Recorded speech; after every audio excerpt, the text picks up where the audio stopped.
Good afternoon, everyone, and welcome. My name is Jonathan Weir, and I'm part of the Alumni Relations team here at UCD and the Alumni Relations Officer for the College of Social Sciences. I'm delighted to welcome you to today's conversation, Ireland's Housing Crisis. Thanks to so many for joining us on this incredibly warm day here in Dublin. But I do think it shows that this is a topic that touches so many of our alumni in so many different ways. This afternoon's episode is part of our UCD in Conversation series hosted by the UCD alumni team. Through this series, we welcome our alumni community from around the world to listen to fellow alumni, UCD academics and guests as they share their stories and ideas.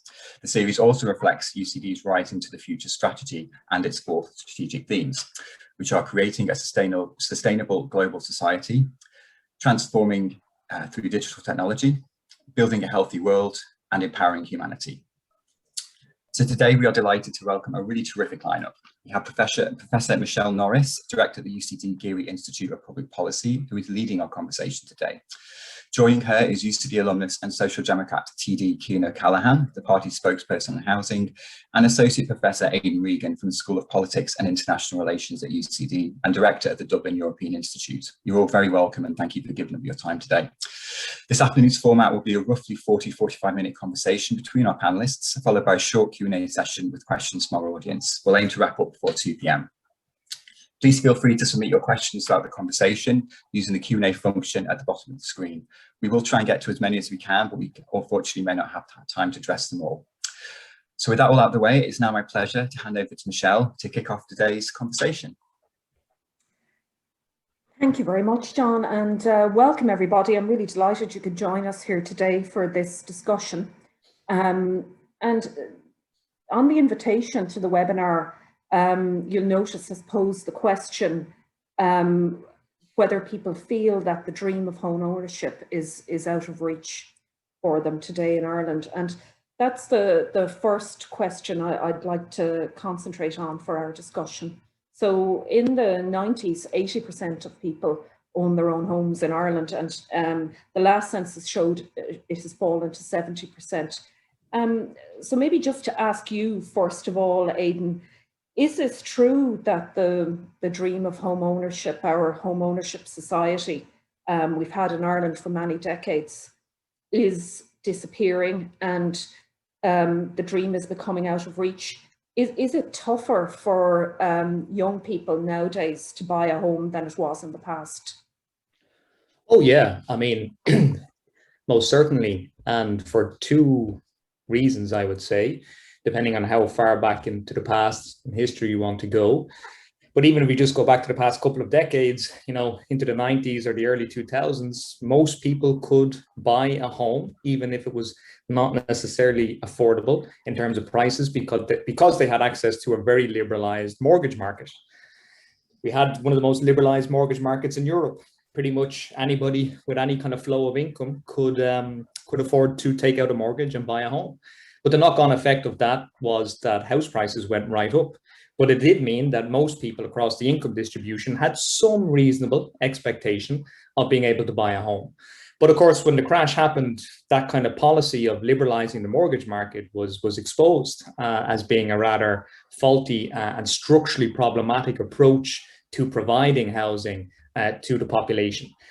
And then we had a very quick demographic shift. We had also a lot of growth, new investment, booming tech sectors, growing finance sectors, people with income that could afford to purchase housing, but also afford relatively high market rents. And jump forward to the present today, you just look at the income distribution and you look at the price availability in our urban centres in particular, and I focus on that in a moment. Yeah, you're talking really only about 20% of the population with joint incomes can probably afford to buy housing in our urban areas. And even that cohort of people would probably have to have pretty large savings in addition to having access to gifts and some form of cash benefit inheritance from wider family. So there's all sorts of intergenerational, interclass inequalities at play there. But everybody can afford, I would say most people could afford to buy a home in parts of Ireland where affordability is less of an issue. But of course, they wouldn't be able to access work because our growth, our economy our occupational structure, our jobs, our labour market is so concentrated in the city. So when we talk about affordability, whether or not people can afford to buy a home, really we're talking about an urban crisis, and people cannot afford to buy a home of the very low and very poor quality existing housing stock that exists within Dublin, plus not being able to access much mortgage credit, plus not having much income growth. Put all that together and you have a pretty toxic mix of people who are effectively what they perceive to be being locked out of home ownership and are paying extortionate private rents. And that's, I think, the situation for a pretty large cohort of people, particularly those under the age of 40. Thanks, Aidan. Cian, have you got a comment to make? Do you think that it is tougher nowadays than it was, say, in the 1970s when my parents bought a house? You know, interest rates were 15%, and home ownership rates were similar to now. And there was the oil crisis, and there was big economic shocks, etc. Is it tougher for people now, do you think? I think there are more challenges, and you're right to point out that there was huge challenges at that point as well. And I mean, particularly look, interest rates, 70s, 80s was a completely different scenario than the interest rates now. And that's what people were talking about for years as to what they were trying to do. So that was a huge barrier for certain. I think there's an interesting point there that Aidan mentioned about the liberalised mortgage market and whether or not that is a factor, because yeah, it's correct, the liberalised mortgage market meant that there was more money in the system, so it pushed up house prices, created a problem.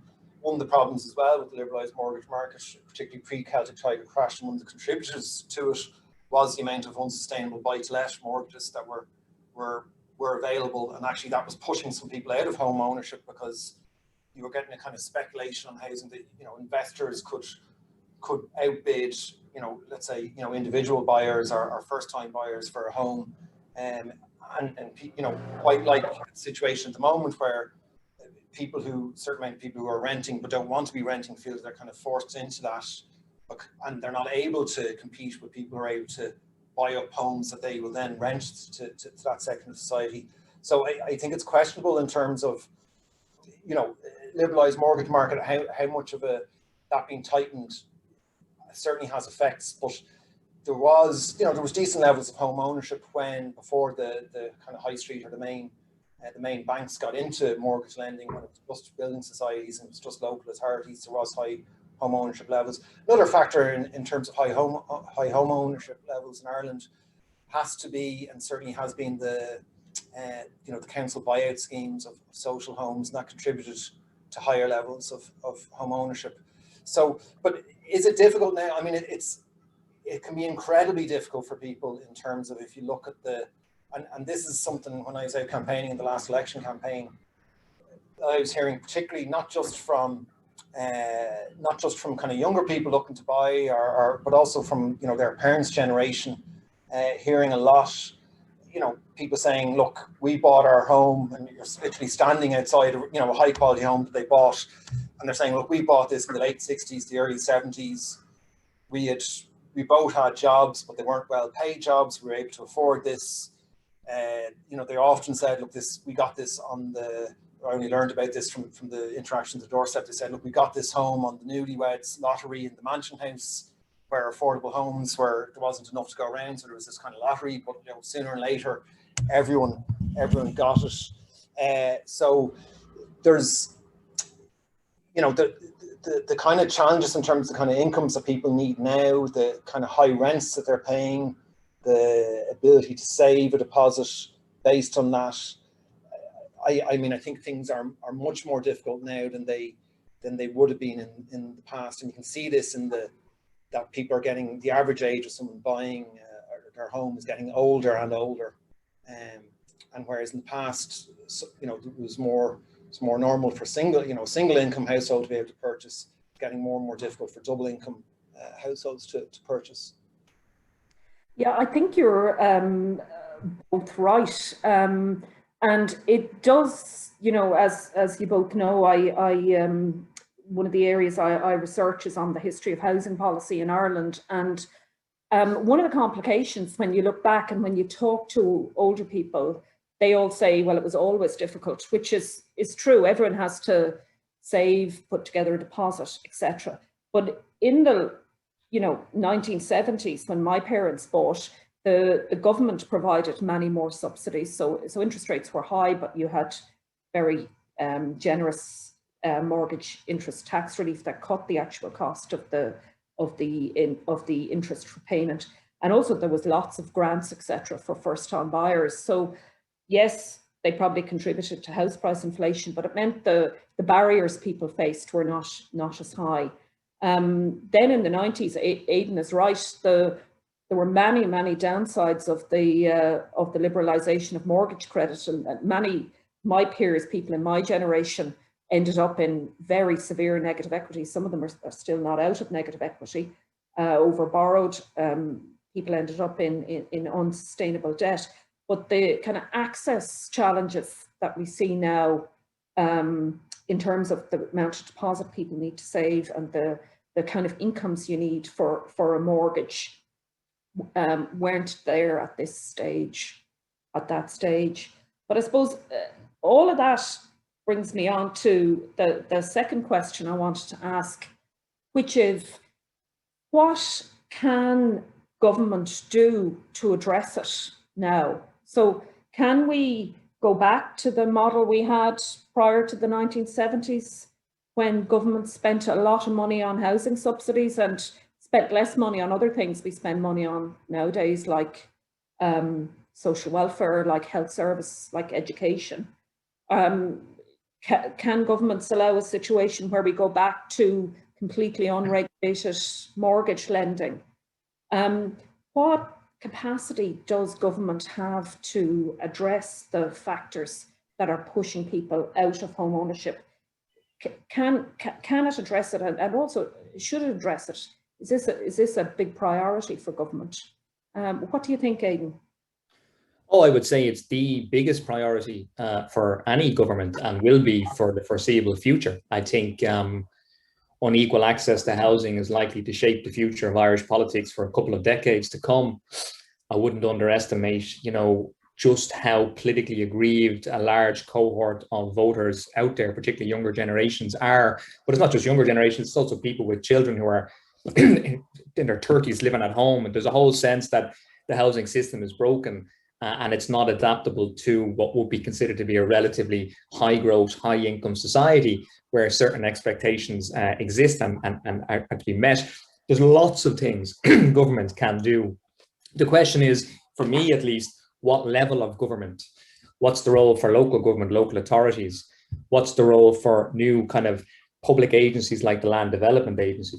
What is the role of the Department of Housing? Who's responsible for what? But what I think is lacking, what I think is missing, if I can put it that way, is a strategic vision for where we want to be in 10, 20 years for housing. And I think that strategic vision is lacking, mainly because governments understandably have to react constantly to the news cycle. They have to react constantly to various issues that emerge. And I just don't see that strategic vision. Now, if you were to ask me it, like in terms of a suite of policies, the first thing I would do if I was in government tomorrow is introduce a pretty hefty empty homes tax. I would enforce and increase the site value tax. I would use fiscal policy, that is taxation, to ultimately shift the unproductive assets that exist right across the country, particularly in our city centres, either into the market or into public ownership. I would aggressively use compulsory purchase orders to effectively buy up derelict sites. Clearly, the site value tax that was introduced a few years ago is not working. There's empty derelict sites all over the city, which is in the current environment is madness. So there's basic things you could do there. But it seems to me also that the shift, and it's interesting to observe this, and I'd be curious to hear your perspective on this, Michelle, that the narrative has changed in Ireland, less towards home ownership and using the private market to deliver and finance new housing stock, and for the state itself to be directly involved in developing and providing public housing. So I think public housing is hugely important, and I'm glad to hear that it looks like, although you could tell us if this is the case, Michelle, that the LDA will be responsible for kind of 100% public housing development on the lands that it owns and develops. That's great. I would support that. I think there's at least 50% of the population who who just simply will never be able to afford market rates for housing, particularly not in our urban centres. But then there is that cohort of people who do want to own privately and do want to have their own market homes. Is the state going to sell off that existing public housing stock? They're very difficult political questions. I'm sure Cian is thinking about them, but may not be in a position to answer it directly. So there's lots of things government to do. They can build directly. But I'll just finish on this. I don't monopolize the conversation. I think it is important that we shift away from this idea that the state doesn't have access to finance. And I think it is important that we shift away from this idea that local authorities, should not be directly involved in financing housing and the housing stock. It's quite clear that the global system, the global economy, global financial markets are awash with cash. The domestic banks are not accessing that in the way they need to and channel it into housing for a variety of reasons associated with the legacy effect of the financial crash. Homeowners are not able to do it, mainly because of the relatively restrictive mortgage lending rules. Local developers and builders are less able to do it because they can't access the cash from the domestic banks. They're much more reliant on those domestic banks, which means that there's a whole global capital institutional investment class that are clearly taking advantage, rationally so, of this environment by buying up social housing. It's basically giving up government bonds, given that bond yields are so low and so on. The state itself should have a developmental role, it seems to me, and they have a privileged position in international markets to be able to access that finance and direct it towards public regarding socially useful activities, such as building up the existing housing stock. Whether that should be in public ownership or sold off at cost value into the market is an open question. I think I would be favourable towards the latter to a certain extent. So yeah, I think this is an important shift in the narrative that the state does have access to the finance and can channel that. And we need to get out of this mindset that it's related to, we can't increase the stock of public debt, etc. No, we can actually, if we're providing and building up a new existing asset for the future potential of the economy and society, which is access to affordable housing. Yeah, well, in summary, I suppose I agree. And I think that in some ways, the debate about what to do and what governments should do in Ireland has focused a bit too much on the micro issues. So who does things, who buys land, etc. Now, obviously, the details of how you do it are important and somebody has to work those out. But the bigger issues have been ignored. And if you look at what is different in Ireland compared to the past, and indeed Ireland compared to other smaller European countries that don't have the level of housing crisis we have, is just the state's role and also the non-profit sector's role in channeling finance. So we see, for instance, our building societies in this country disappeared in the 1980s after liberalisation. These types of organisations still exist in many European countries.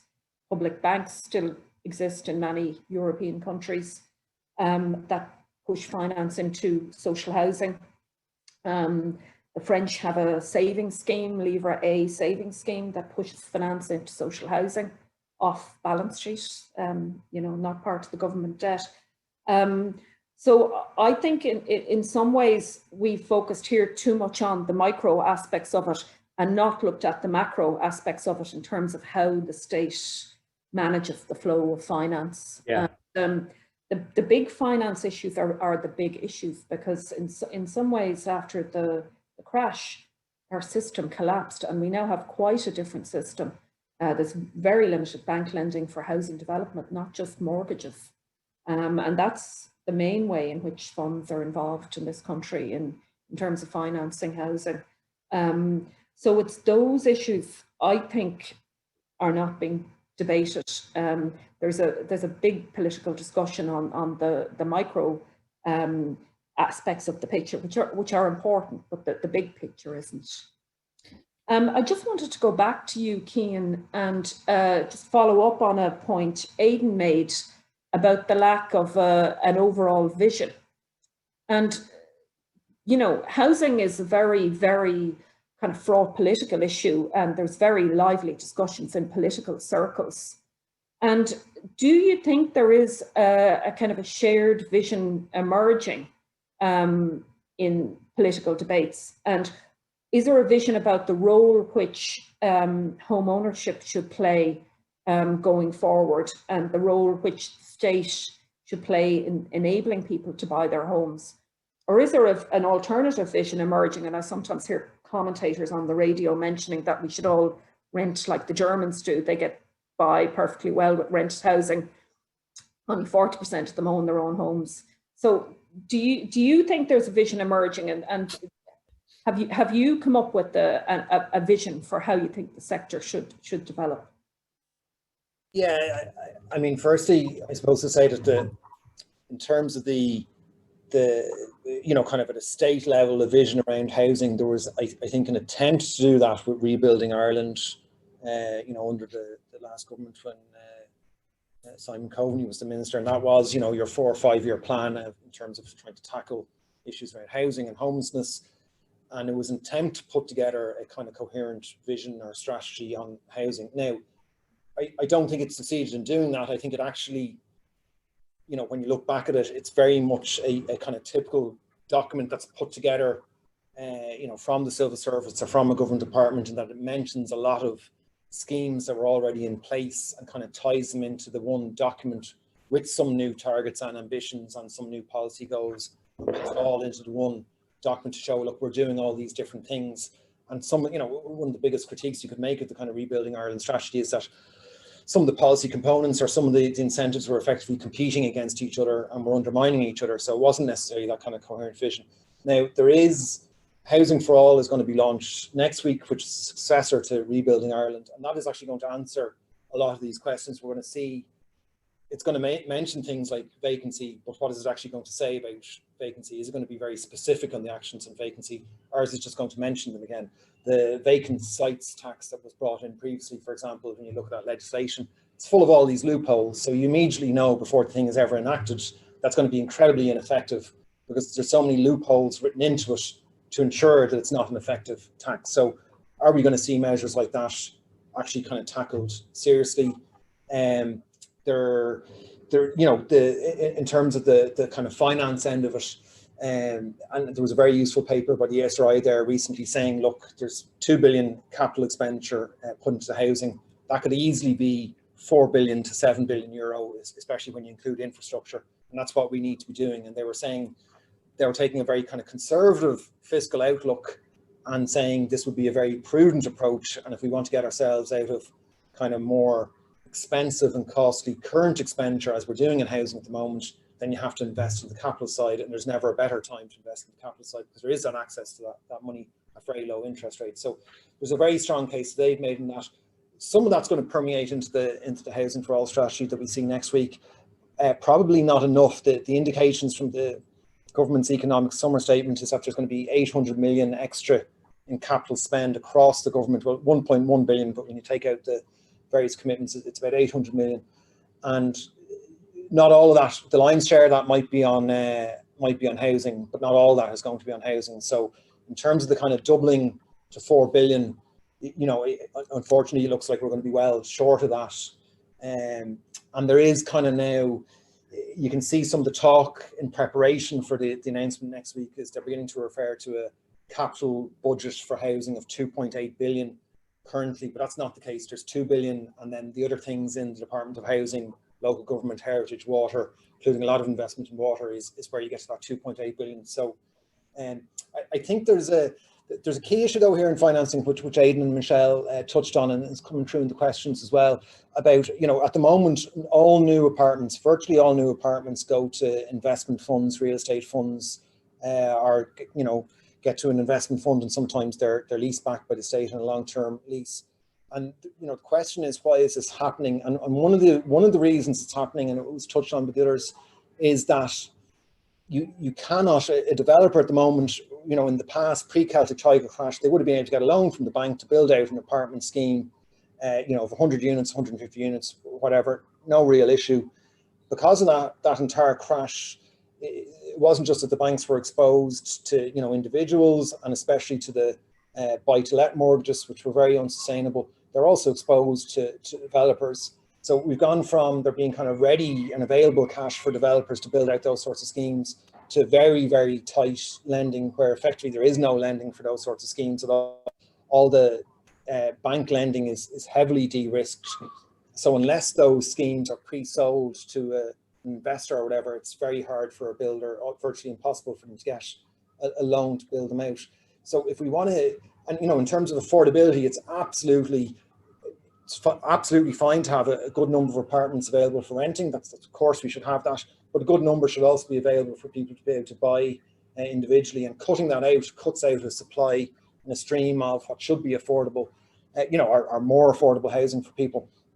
So one of the things that would need to be tackled on that is the financing for builders and developers, and especially, you know, especially for, you know, smaller and medium builders, which I'd have a fairly strong feeling that a lot of them are now getting squeezed out. They often can't get access to development land, can't get access to the finance.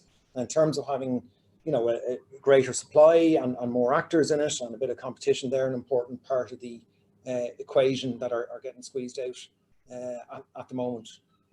Yeah, I think that's a very important point, Cian, that's not really often captured in the public debate. So someone has mentioned on the chat, should we be looking back to the 70s, because it was difficult to buy a lot of things in the 1970s and to get a phone line. But not that I remember, I want to stress, but my parents have told me this yet, so that's true. But there's no doubt home ownership was rising during the 1970s, and also we had very, very high levels of housing output during the 1970s. Whereas now we have the opposite. We have way too low housing output and home ownership falling. And one of the aspects of that reflects government, we've talked about that, but the bit that's not really talked about is the building industry, the construction industry, the finance they've access to, and how that changed after the crash. And you're entirely correct that if you look at central bank data, the proportion of bank lending going for construction has fallen and fallen and fallen very substantially. We've also decided as a nation, policymakers have decided to increase the density of new developments very dramatically, and that's important. In the past we had sprawl, now we're going to have much more high density developments. But it means that the traditional model we used for building housing in the 1970s, where a small developer bought a site, got it planned, built 20 houses, sold them to 20 people, that funded 20 more houses. That model is now gone. So the builder can't get money from the bank. And if you're building a high density apartment block, you can't sell all the apartments on the first floor unless you built the second floor. So there are big challenges there in terms of the commercial sector actually providing the type of housing that the population are requesting to buy. They can build for sale to funds, but they certainly at the moment don't seem to be building houses for sale to individual homeowners. So in some ways, that's the biggest and knottiest challenge I think the government faces. So I'm interested just in your view on that, Aidan. Is this a particularly Irish problem? Is this a phenomenon in lots of countries around Europe where we see these funds? You know, they're a big issue in the newspapers in Germany. The government in Denmark has taken action. I know that in London, Sadiq Khan is very concerned about these issues. So is this an issue everywhere, or is it particularly challenging in Ireland, do you think? I think it's an issue particularly in cities that have high growth, dense labour markets. And it seems to me that, you know, post the financial crash, you know, where the kind of policy focus in Ireland shifted onto, you know, attracting high-end investment, and it was good. You have a cluster effect, particularly in the tech sector. The kind of policy thinking, I think, within the government at the time was, look, how do we house all of these mobile high-income workers? And the focus was, well, why don't we incentivize and do what other big capital cities do, like San Francisco and London, and incentivize big capital investors over to the city who will finance the development of large apartment blocks, and they will rent those out, albeit at high rates, but the people who will be renting those can afford it. but I think the government lost focus on the fact that that's a very, very, very small section of the population. And it's a very small section of the city. Even though it may contribute towards high productivity, high growth, and it's very important, it's never going to be able to solve the housing needs of pretty much 90% of everybody else. And I think at that point, there was this real dilemma and issue, what do we do? And as you have said, and I think your observation on the commercial sector here and the specifics of it is really interesting, because you have cross-national variation in housing finance, and the housing stock differs in each individual city. So you see it in Berlin, you see it in Amsterdam, you see it in Zurich, you see it in London, you see it in Dublin. High growth, high demand. How do you accommodate people who live in those cities? And I think Ireland is at a disadvantage for two reasons, and at the expense of repeating myself. Firstly, because the domestic banking sector is broken, if I can put it simply. The domestic banks are not providing the finances necessary either to the local small, medium-sized builders, as Cian and yourself have mentioned, or being able to direct finance towards those who in reality can afford to buy a house. Their income they're paying significant sums on market rent, but they can't get a mortgage. But there's also the kind of the issue of Ireland being an island and the market being relatively small. And although there's the big debate about this on input costs and construction costs, etc., but it seems to me that the labor pool is quite narrow. The commercial pool is quite narrow. If you're in Berlin or if you're in Amsterdam, you have much easier access to a wider geography, if you like, of a market. And if you look at the construction sector in most European cities, a lot of it is built around inward migration of workers from the Baltic states or from the Visegrad states, etc., from Eastern Central Europe. And there's a dynamic and a balance there. There's lots of inequalities notwithstanding, but Ireland doesn't seem to be quite there. So I think you're quite right. It's not just the commercial side of things getting access or getting finance to small, medium-sized builders who would typically build 20 homes, etc. There's also the labor access. My concern would be in 10 years, is there sufficient labor supply to be able to have the skills, quite frankly, to do the type of construction that's necessary? And this is my point about the vision. I agree with what Cian was saying earlier on as well, but it seems to me the vision, I would be concerned that the housing for all strategy, I'm hopefully they do something on the vacancy sites thing, and they do stuff on the compulsory purchase order. But my concern would be the vision going forward is, let's just continue to sprawl. Let's just build houses and big new estates indefinitely and let it continue and let it go out and let it go out. Build as many houses as possible. That to me is a problem. This is what I mean about the vision. It seems to me that we have an urban crisis. What's the vision for our urban centres? What's the vision that's going to link up transport, accommodation, housing, educational needs? That's the kind of vision. It's a regional city vision, and housing is part of that public infrastructure, but it's part of it. It has to be part of a much wider vision for transport and all the other issues around climate change and so on. And I don't see that at the moment anywhere, quite frankly, in Ireland. And that's something that's going to have to be tackled unless we continue this idea that people spend 2 hours in a car going to and from work, which I just think is clearly not a sustainable future. Yeah, I mean, you've raised a load of interesting points there, Aidan, but just to respond to one of the points you made about the investment funds, I mean, you know, these are a phenomenon across Europe, as I mentioned, and it's a phenomenon of, you know, macro level political economy, as you'd call them, issues in the sense that interest rates are at historic lows. Where do people put their money? Yeah. Where do wealthy people put their money? But also, where do average earners put their pension money? Yeah. And there are very few places left to go that will give a return. So the funds are moving around, investing money, which they're obliged to do for the, you know, that's their purpose, to generate return for investors. And they're moving into housing. So this is a phenomenon everywhere. But I think one of the challenges we face is that it's not just an issue that these funds supply additional housing. So I think you're entirely right that the government faces a challenge in it, that it needs to provide housing for young, often mobile workers who work in the multinational sectors. And for many of these people, I know there was a debate about co-living, and for many people think it's a very unacceptable form of accommodation and not good long-term form of accommodation.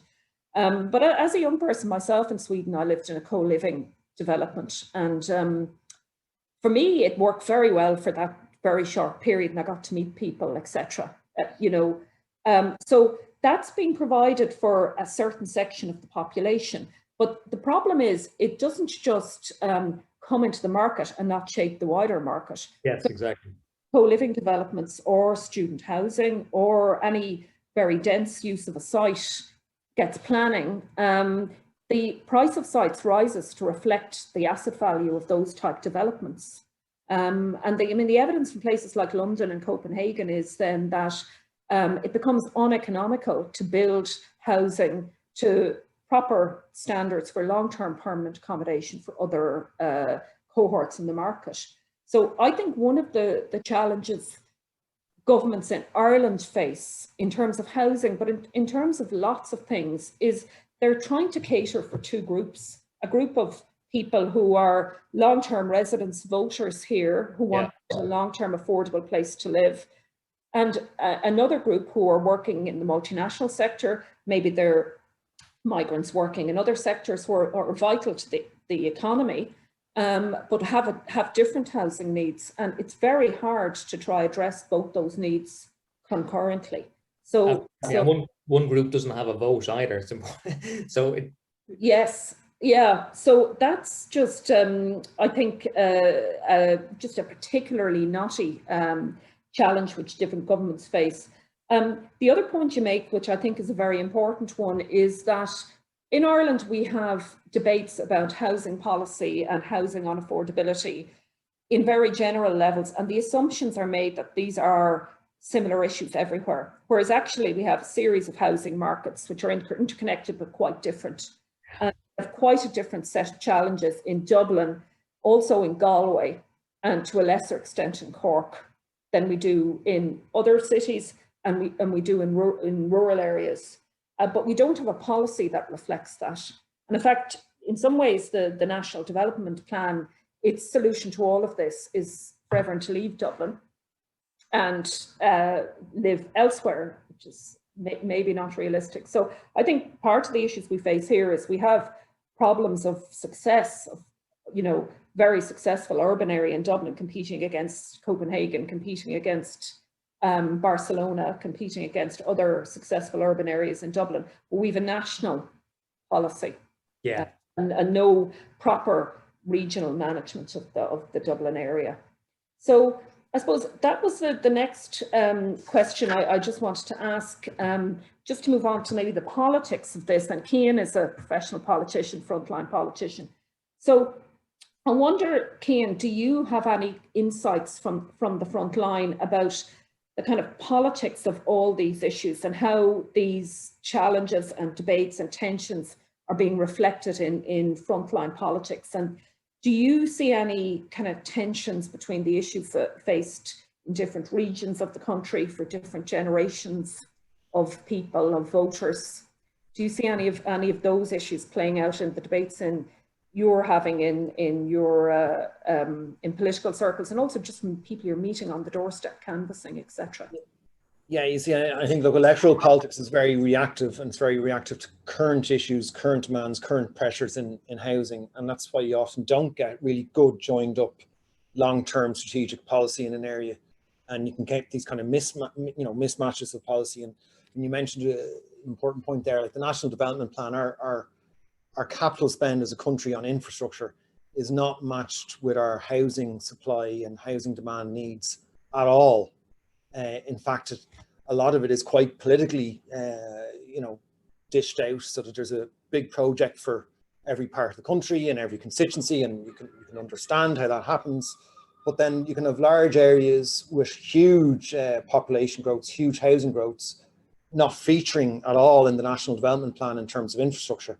So we have this kind of, and I don't think this is necessarily deliberate or anything, but I don't think it's written down, or that there's kind of maybe conscious of it at a state level, but I can see this kind of quite a big division between a move towards, higher density living, apartments, that side of things, which we now know, especially because the government excluded the stamp duty measures aimed at dampening investment funds, buying up homes, excluded apartments from that, and we know all new build apartments, certainly in Dublin, are effectively going to investment funds. So you kind of have a set of housing standards and a set way of living for people who are renting.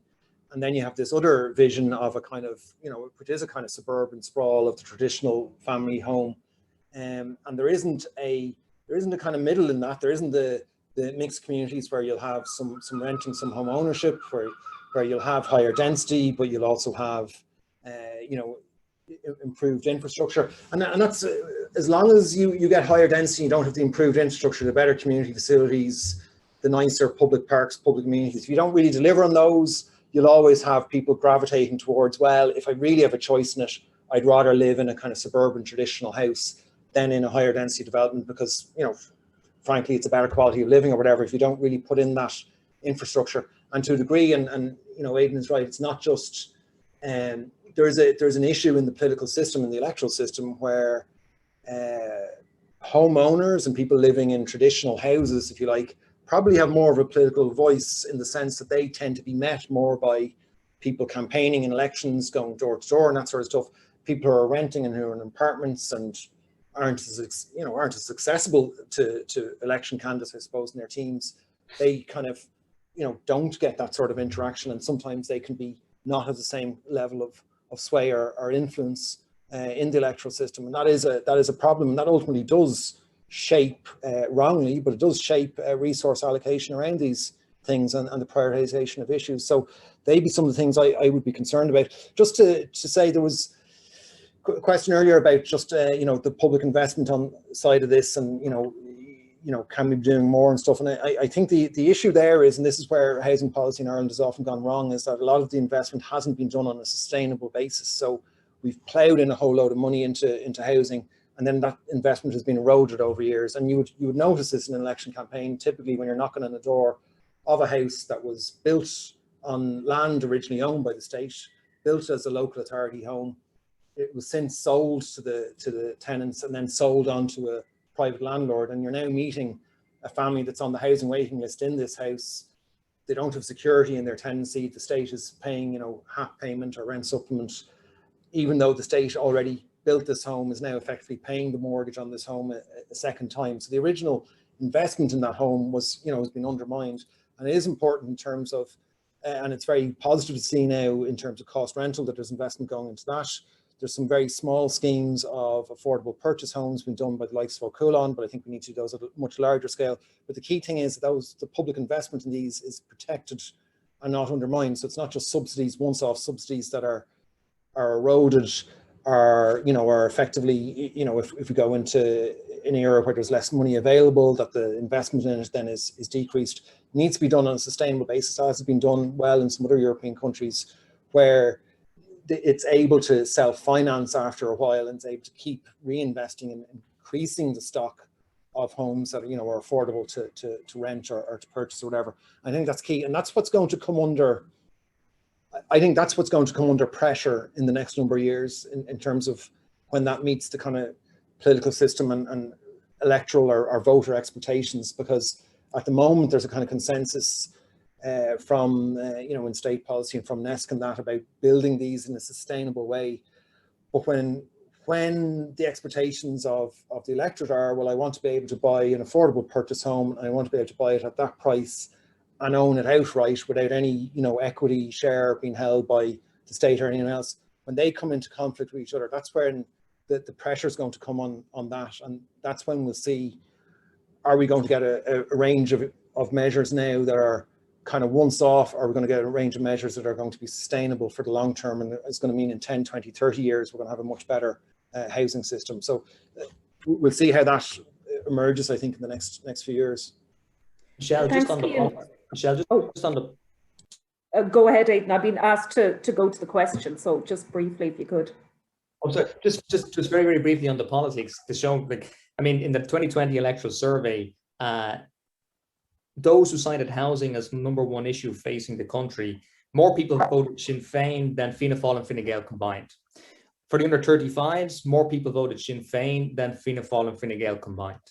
For those who rent in the public and private sector, more voted Sinn Féin than Fianna Fáil and Fine Gael combined. And I could go on in terms of the income distribution and wealth ownership. So in this sense, the wind is behind Sinn Féin on this issue, not necessarily because they have the practical technical solutions, but because they have a narrative that I think resonates with a large section of the population. So in this sense, I think it really is going to affect the politics going forward. Yeah, thank you very much, Aidan, and thanks, Cian. That was a really interesting discussion, and I think we managed to raise some of the new issues in this debate. So I just want to go to some questions in the chat. So I have a question from Evan Furlang, who's from Taiwan, and he mentions that a high percentage of home ownership in Taiwan, because of government mortgage subsidy designed to support home ownership, relatively low because people can save for a deposit, and many houses are high density, so developers have less of an issue with the pre-sale system having to sell on because of government finance. So are there models we could look at from places like Taiwan, where there is, and also Hong Kong, there's very, very extensive government involvement in the property market at a much higher level than here. So have either of you got a comment on that question or an answer, Evan? Michelle, you might be best placed to answer that. I mean, I have a couple of thoughts, but maybe Michelle, you have a thought on that. I think one of the biggest challenges is actually output of private housing for sale, and the challenge Cian mentioned around what should be the government involvement in that. Yeah. And I think we're currently in a system where funding for the development industry is at such a kind of crisis scale. There's no option but for government to get involved in more of a strategic way in trying to shape the development industry. And if you look at social housing in lots of other European countries, it's actually used in a lot of ways as an economic intervention to manage overall housing construction and to pump prime the sector, get overall building working, shape the construction industry, as well as a social intervention. So I think here, mostly output now is either by stock market floated big companies or funded by funds, and or a lot of it funded by the state and approved housing bodies buying developments. And the challenge we face is to try get output for sale, if that's the vision. And that will involve some more state funding, but also, you know, things like splitting up of state contracts for construction to enable private developers to get back into the market. So that is, I suppose, a tradition we haven't tried for many years, but in countries, you know, like Taiwan, a very high density country, the government is very interventionist. That's how they manage it in lots of other countries and in big cities abroad. So to my mind, some of those ideas are quite realistic. Now, next, I just might add that the central bank here effectively won't let banks lend to developers to build high density housing without it being totally de-risked by pre-sales or whatever. So that has to be tackled. There has to be some solution to that, and there has to be some way of financing developers to build higher densities that are able to be sold, so that some apartments can be available for purchase. And that's done through the state or through another mechanism, but it can't simply just be ignored. And we can't be okay with a situation where you cannot buy a new build apartment. I mean, my community where I represent, there's going to be a lot of apartments built, and there's a real anger among some people who are older, live in, you know, family-sized homes, want to be able to right-size to an apartment, and there's going to be hundreds of apartments built, and not a single one is available for them to buy, and they don't want to move from the home that they own to renting for the next however long because of all the risks that go with that. That's a crazy situation. So it hasn't even been kind of talked, like hopefully we'll see that in next week's Housing for All strategy, but that has to be, that one has to be addressed. And that's how I would distill it as well, Michelle, responding to the question. The reason, I lived in Amsterdam, I spent a lot of time in Tarragona in Spain, lived in Cologne in Germany and in Italy as well, lived in apartments everywhere. And the culture of apartment living, family friendly apartment living, is embedded in the housing stock within these cities. And unless that changes in Dublin and in Ireland and our key regional centres, you're not going to get that type of expectation or cultural change that the question has been asked. And that requires leadership from the top. I think there is, and people will respond to, and will be willing to live and move towards a more urban, high density culture if you have the infrastructure and amenities in place. But again, it gets back to this idea, what's the vision for our cities? What's the vision for our urban centres? No, I agree. And you know, finance is certainly a key challenge, but some of the issues the challenges we face and the solutions are also related to design of dwellings, good urban design, etc. And in 2009, the density guidelines for urban development were revised very substantially. And a lot of people didn't notice at the time because it was very little building, and it's actually having an impact. But they actually specify very, very high rise, 11 stories plus in city centres, which would be quite different to what we're used to. So I think we also need to look creatively about how we can achieve higher density development that will make things like maybe a metro for Dublin viable, or a Lewis system in Cork viable. But also in ways where we can design that without necessarily having to live in high-rise developments. Because a lot of the developments you see are actually quite low-rise, you know, small townhouses and semi-detached houses, and then an apartment block in the middle to bring it up to the density rules. So it's also an issue about our built environment as well that has to come into the vision. Now, I'm just going to go through some of the other questions.